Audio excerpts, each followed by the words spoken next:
Welcome to Nabadarpan YouTube channel. সকলকে স্বাগত জানাই নবদর্পণ ইউটিউব চ্যানেলে। ফ্রেন্ডস, এখনও পর্যন্ত যারা আমাদের চ্যানেলটি সাবস্ক্রাইব করেননি, অবশ্যই আমাদের চ্যানেলটি সাবস্ক্রাইব করে আমাদের পাশে থাকুন এবং পরবর্তী ভিডিও বানানোর উৎসাহ দিন।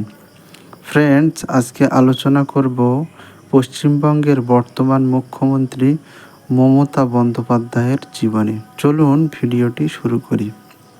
মমতা বন্দ্যোপাধ্যায় পশ্চিমবঙ্গের বর্তমান মুখ্যমন্ত্রী এবং সর্বভারতীয় তৃণমূল কংগ্রেসের প্রতিষ্ঠাতা সভানেত্রী। বর্তমানে তিনি পশ্চিমবঙ্গ সরকারের স্বরাষ্ট্র, স্বাস্থ্য ও পরিবার পরিকল্পনা, ভূমি ও ভূমি সংস্কার, তথ্য সংস্কৃতি, পার্বত্য অঞ্চল বিষয়ক, কৃষি, বিদ্যুৎ কর্মী, প্রশাসনিক সংস্কার, সংখ্যালঘু কল্যাণ, মাদ্রাসা শিক্ষা বিভাগের ভারপ্রাপ্ত মন্ত্রী। তিনি পশ্চিমবঙ্গের প্রথম মহিলা মুখ্যমন্ত্রী মমতা বন্দ্যোপাধ্যায়। মমতা বন্দ্যোপাধ্যায় একজন বাগ্মী রাজনীতিবিদ। তাকে প্রায়শই দিদি বলে অভিহিত করা হয়ে থাকে। এছাড়াও তাকে অগ্নিকন্যা বলা হয়। 2011 সালে তার নেতৃত্বে তৃণমূল কংগ্রেস পশ্চিমবঙ্গের 34 বছরের বামফ্রন্ট সরকারকে পরাজিত করতে সক্ষম হয়েছিল। এই সরকার বিশ্বে সবচেয়ে বেশি সময় গণতান্ত্রিক উপায়ে ক্ষমতাসীন কমিউনিস্ট সরকার ছিল। ভারতীয় প্রজাতন্ত্রের কেন্দ্রীয় ক্যাবিনেটে তিনি 2বার রেল, 1বার কয়লা মন্ত্রকের এবং 1বার মানব সম্পদ উন্নয়ন, যুব, ক্রীড়া, নারী ও শিশু কল্যাণ বিভাগের রাষ্ট্রমন্ত্রীর দায়িত্ব সামলেছেন। তিনি পশ্চিমবঙ্গে কৃষকদের জমি বলপূর্বক অধিগ্রহণ করে বিশেষ অর্থনৈতিক অঞ্চল স্থাপনের বিরোধিতা করে আন্দোলন করেছিলেন। 2012 সালে টাইম ম্যাগাজিন তাকে বিশ্বের 100 জন প্রভাবশালী ব্যক্তির একজন হিসাবে অভিহিত করেছিল। ব্লুমবার্গ মার্কস তাকে 2012 সালে বিশ্ব অর্থনীতিতে প্রভাবশালী 50 ব্যক্তির তালিকায় রেখেছিল। 2018 সালে স্কচ বর্ষসেরা মুখ্যমন্ত্রী সম্মাননা লাভ করেন। শুরুর জীবন। মমতা বন্দ্যোপাধ্যায় 1955 সালের 5ই জানুয়ারি কলকাতার হাজরা অঞ্চলে এক নিম্ন মধ্যবিত্ত সনাতন ব্রাহ্মণ পরিবারে জন্মগ্রহণ করেন।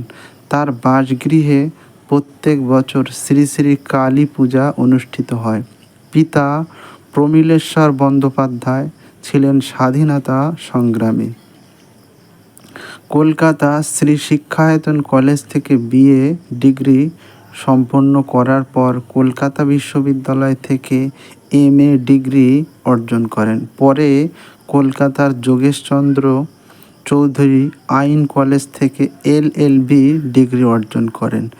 রাজনীতিতে প্রবেশ ছাত্র অবস্থাতেই। শিক্ষা জীবন সমাপ্ত করার পর সংসার চালানোর জন্য কিছুকাল একটি প্রাথমিক বিদ্যালয়ে শিক্ষকতাও করেছিলেন। মমতা বন্দ্যোপাধ্যায় কখনো বিবাহ করেননি। ভারতীয় জাতীয় কংগ্রেসে মমতা বন্দ্যোপাধ্যায়ের অবস্থান। 1970-এর দশকে অত্যন্ত অল্প বয়সে কংগ্রেস দলে মমতা বন্দ্যোপাধ্যায়ের রাজনৈতিক কর্মজীবনের সূচনা হয়। অল্প সময়ের মধ্যেই তিনি স্থানীয় কংগ্রেস নেত্রী রূপে পরিচিত হয়। 1976 সাল থেকে 1980 সাল পর্যন্ত তিনি পশ্চিমবঙ্গ মহিলা কংগ্রেসের সাধারণ সম্পাদক ছিলেন। 1984 সালের লোকসভা নির্বাচনে পশ্চিমবঙ্গের যাদবপুর লোকসভা কেন্দ্র থেকে বর্ষীয়ান কমিউনিস্ট নেতা সোমনাথ চট্টোপাধ্যায়কে পরাজিত করে সাংসদ নির্বাচিত হন। সেই সময় তিনি ছিলেন দেশের সর্বকনিষ্ঠ সাংসদদের অন্যতম। এই সময় তিনি সারা ভারত যুব কংগ্রেসের সাধারণ সম্পাদকও মনোনীত হয়েছিলেন। 1989 সালের কংগ্রেস বিরোধী হাওয়ায় তিনি তার কেন্দ্র থেকে পরাজিত হন, কিন্তু 1991 সালের লোকসভা নির্বাচনে কলকাতা দক্ষিণ লোকসভা কেন্দ্র থেকে পুনরায় সাংসদ নির্বাচিত হন। পরে 1996, 98, 99, 2004, 2009 সালের লোকসভা নির্বাচনে উক্ত কেন্দ্র থেকে সাংসদ নির্বাচিত হয়েছিলেন। 1991 সালে নরসিমা রাও মন্ত্রিসভায় মমতা বন্দ্যোপাধ্যায় মানব সম্পদ উন্নয়ন ও ক্রীড়া, যুব কল্যাণ ও মহিলা শিশু বিকাশ মন্ত্রকের রাষ্ট্রমন্ত্রী হন। পরে ক্রীড়ামন্ত্রী হিসাবে কলকাতার ব্রিগেড প্যারেড গ্রাউন্ডে খেলাধুলোর প্রতি সরকারি উদাসীনের প্রতিবাদে তিনি পদত্যাগের সিদ্ধান্ত ঘোষণা করেন।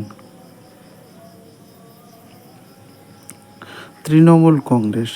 1997 সালে মমতা বন্দ্যোপাধ্যায় কংগ্রেস দলের সঙ্গে সম্পর্ক ছিন্ন করে সর্বভারতীয় তৃণমূল কংগ্রেস স্থাপন করেন।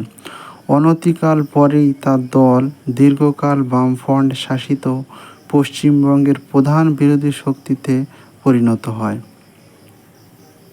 1998 সালের 1 ডিসেম্বর সমাজবাদী পার্টি সাংসদ দারোগা প্রসাদ সরোজ মহিলা সংরক্ষণ বিলের বিরোধিতায় লোকসভার ওয়ালে নেমে গেলে